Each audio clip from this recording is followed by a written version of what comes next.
தமிழ் கடவுள்னு சுருக்காதீங்க. ம். பவன் கல்யாண் சொல்றாருல்ல, ஆந்திராவுல சுப்பிரமணியனா இருக்காரு, ம். வடநாட்டுல கார்த்திகேயனா அதத்தான் இருக்காரு. சொன்னேன். அதத்தான் சொன்னேன். அந்த முருகன் சிவபெருமானுக்கு பிறந்தவன், சிவபெருமானுக்கும் பார்வதி பிறந்தவன் என்பது கட்டுக்கதை.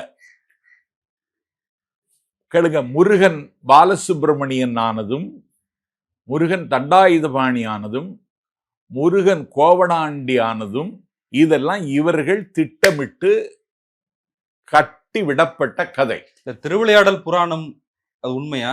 கேளுங்க, முருகன்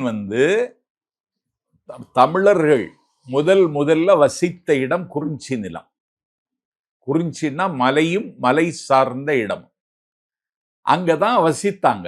மலை ரொம்ப அழகா இருக்கும், பச்சை மலை. அதன் உச்சியிலிருந்து ஒழுகி வருகின்ற வெள்ளி அருவி, துள்ளி ஓடுகிற புள்ளி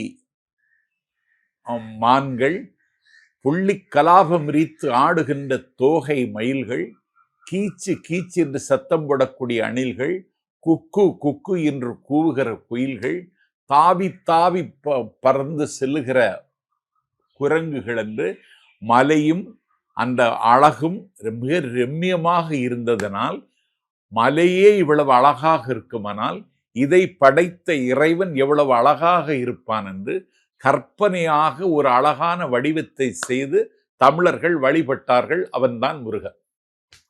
முருகன் அல்லது அழகு என்று நாஞ்சில் சம்பத்தில் தமிழ் தென்றல் திருவிக்கா சேக்கிழாருடைய பெரிய புராணத்தை முதலில் பதிப்பித்த பேரறிஞர். இந்த நாட்டில் அவர் ஒரு புத்தகம் எழுதியிருக்கிறார். அந்த புத்தகத்துக்கு பேரு முருகன் அல்லது அழகு.